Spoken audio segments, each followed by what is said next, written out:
This band? I like this band. I wrote it down so I don't forget who they are. Oh, I remember.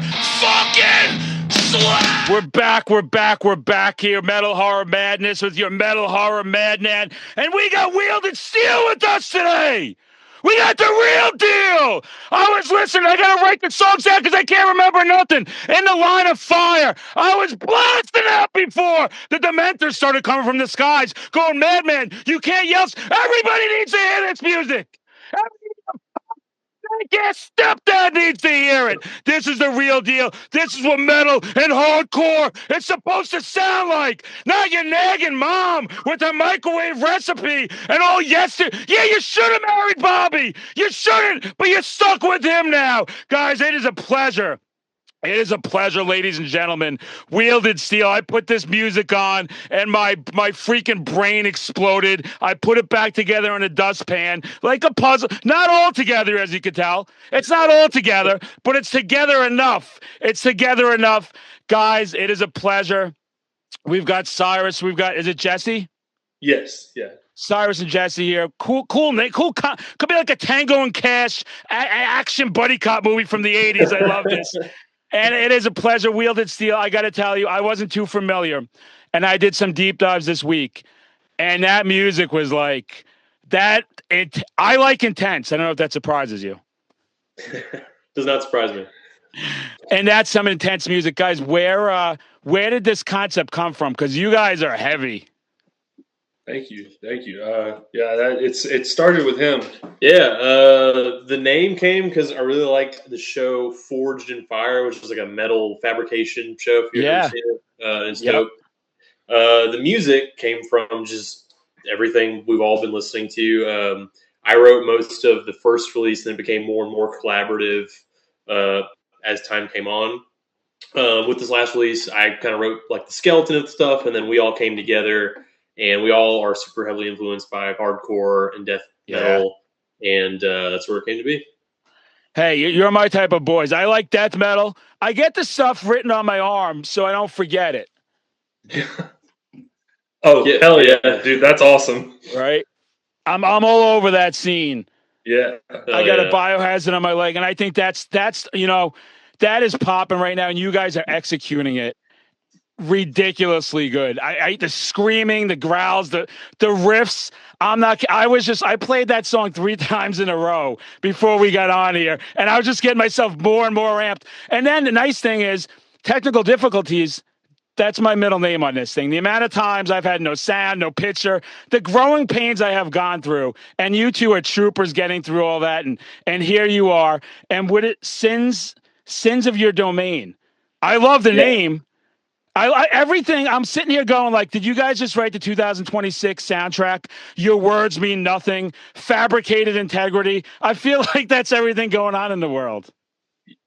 Yeah, I mean, the title of the album kind of came from like once we had like finished writing all the songs, I kind of like was looking for like what was the through line for all of this, like what connects all of this, and it's kind of like coming to terms with like the fact that someone has to answer for everything, really.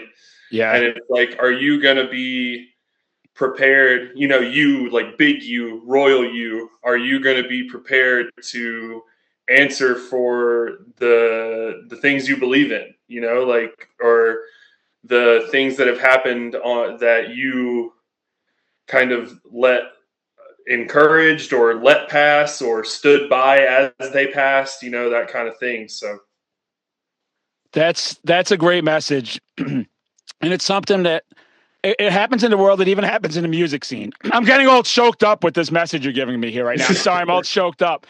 It's from me yelling all day. But you sit there and you go, there should be accountability for everybody. We should hold ourselves accountable. And that you look at the scene, right? You look at the music scene and people tell you can't like that type of genre. You can't like this type of genre. And they put people down and they want to, bully people in the pit and stuff like that. None of that's cool with me. And I don't mind when somebody takes care of business when something bad like that is happening. And then you look at the world in general and you just see everything going on. And it's right. You want to hold yourself to there. No song Those song names are so great. And when did you know it was time for another album?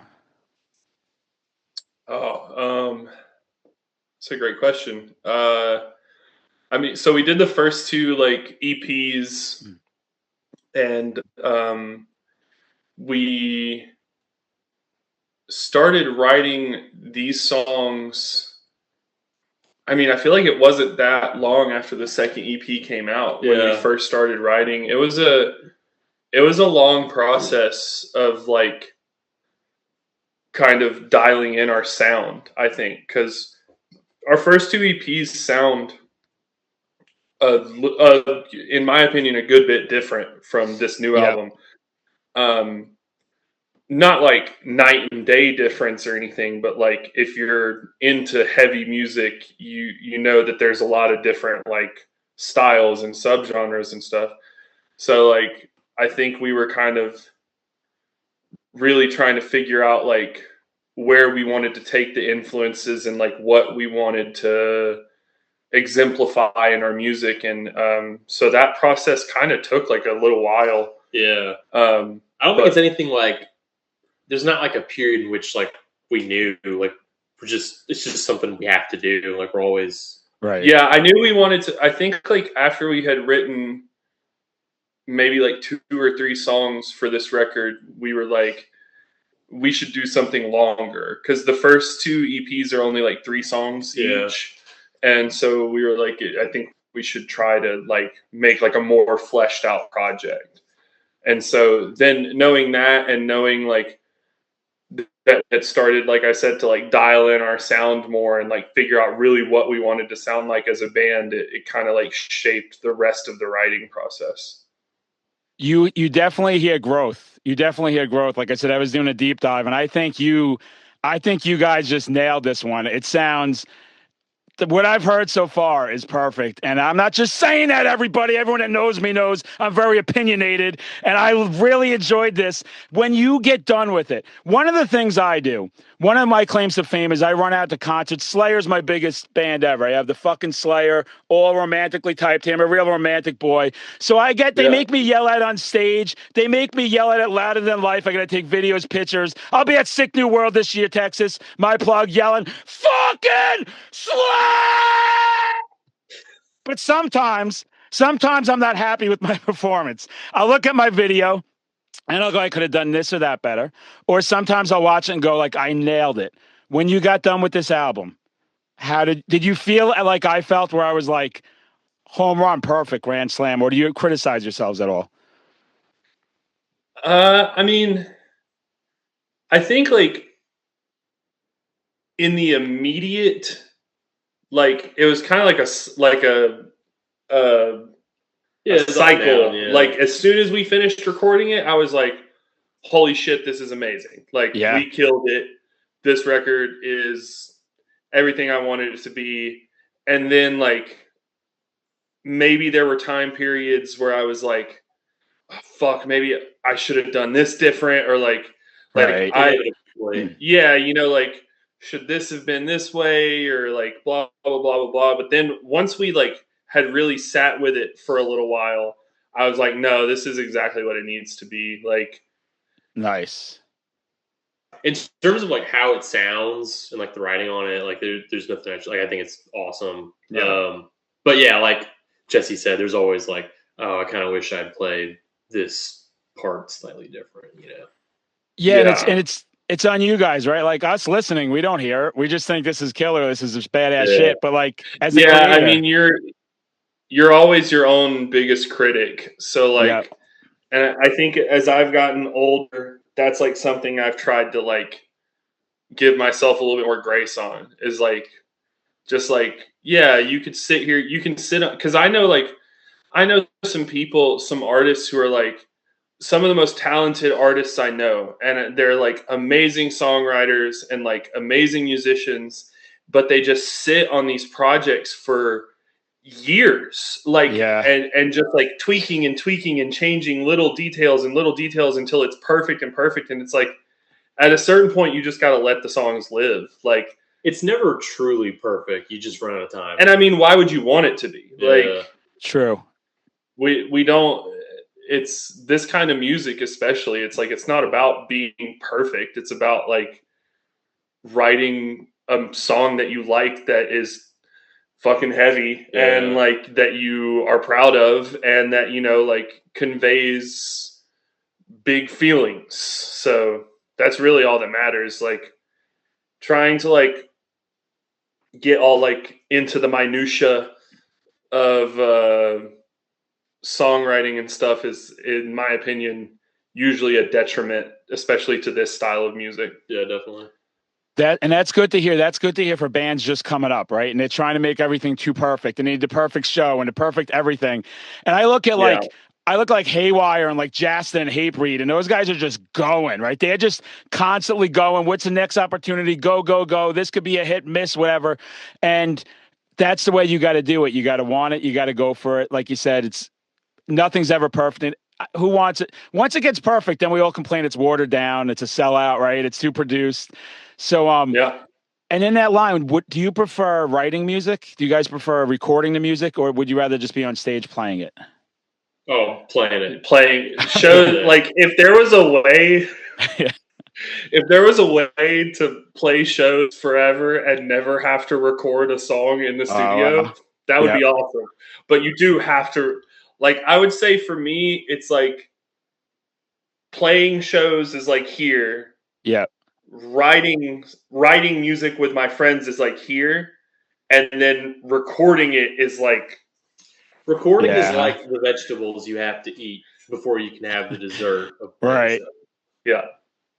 You got to do it. We'll find some good. Maybe throw some butter on it or something. Some salt, make it unhealthy so it's edible. But it's funny because I'll hear that with bands. Some 90% just want to be on stage, but I've had recently a couple that were just like, man, I'm tired of it. I guess just anxiety. How do you handle when you guys first went on stage?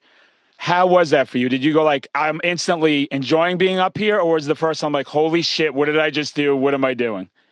No, instantly I was like, this is awesome. Oh yeah, our first show was so much fun, and I mean, we've all like known each other like for years and have been in other bands before this one, and even other bands together. Yeah. Like, this isn't like our first time working together on music, so like I played my first show when I was like 17.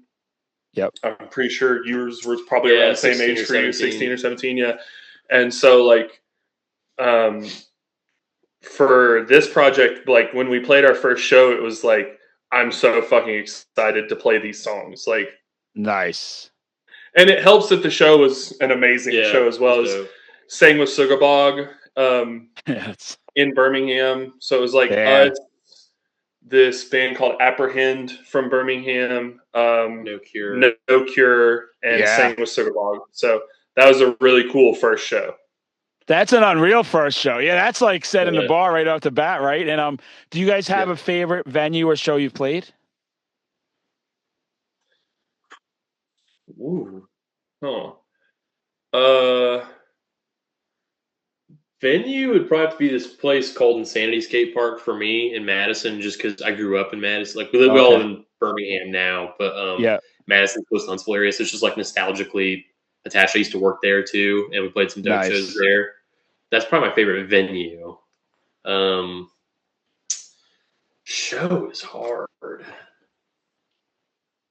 I would say definitely one of my favorite shows we've ever played was at Insanity Skate Park, the venue he just mentioned. It was the My Children, My Bride show. That was dope show. My Children, My Bride is kind of this like, for Alabama, this kind of like legendary like MySpace era metalcore band. Like favorite shows and favorite venues. Yeah. And I was saying that like one of my favorite shows we ever played was actually at Insanity Skate Park, the venue that he was talking about. It was with this band called My Children, My Bride, who's kind of like a legendary MySpace era metalcore band from Alabama. And they did a tour a couple years ago that was like their first tour in a long time. And when they played Huntsville, they played at Insanity Skate Park. And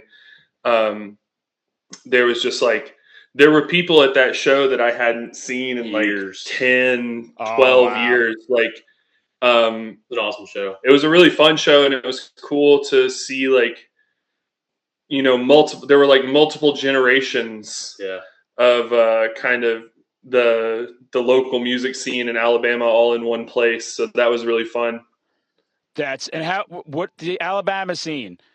We know like New Orleans is known for the sludginess, right? You have West Coast with thrash, New York.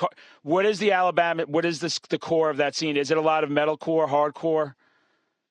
Man, it's a I think bag. with Alabama, it's always been a really mixed bag. Like when I was a kid and I first started going to shows when I was like 13 years old, you would have shows where like it would be a hardcore band and there would be like a real deal like hardcore band, and then there would be like MySpace scene metalcore, and then there'd be like a pop punk band, and like everybody, you kind of just like you had to just go see whoever was around, it was never. It was kind of actually shows where all the bands are the same genre were like very few and far between in Alabama up until like a couple years ago. Like I can recall some Decatur shows that had some like rap groups, some like hardcore bands. You really just bands. Like it was just music. Yeah.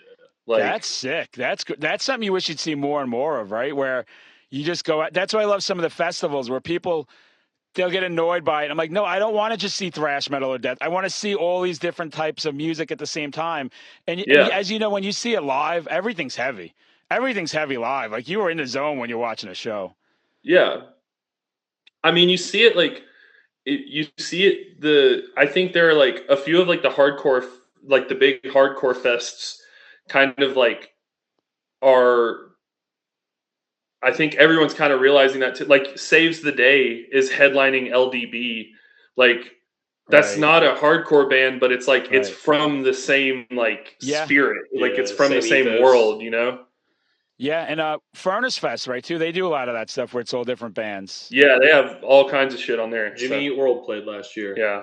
Oh, damn. Their set was awesome. Yeah, it was. Oh, that's sick.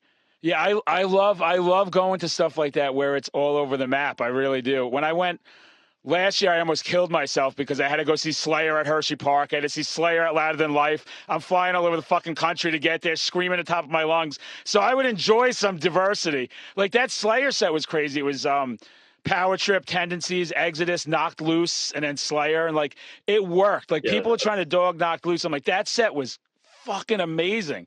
That was a heavy band. That was so good. Another, like I've had that happen to me when I saw the Deftones. I never really listened to a lot of Deftones, and I wanted to go see Gojira, and Deftones were headlining, and I stayed, and I try and tell people, like, go to this show you don't think you'd want to go to.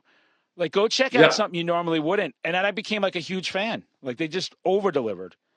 Yeah, absolutely. Guys, I am telling you, you got something special here. Even though we've had these ups and downs with audio and video, that's what metal is all about, right? We need to have some struggles in life. We can't have it too easy. If you want to let everybody know where to find you guys, are you going to have physical media, by the way, for the new album?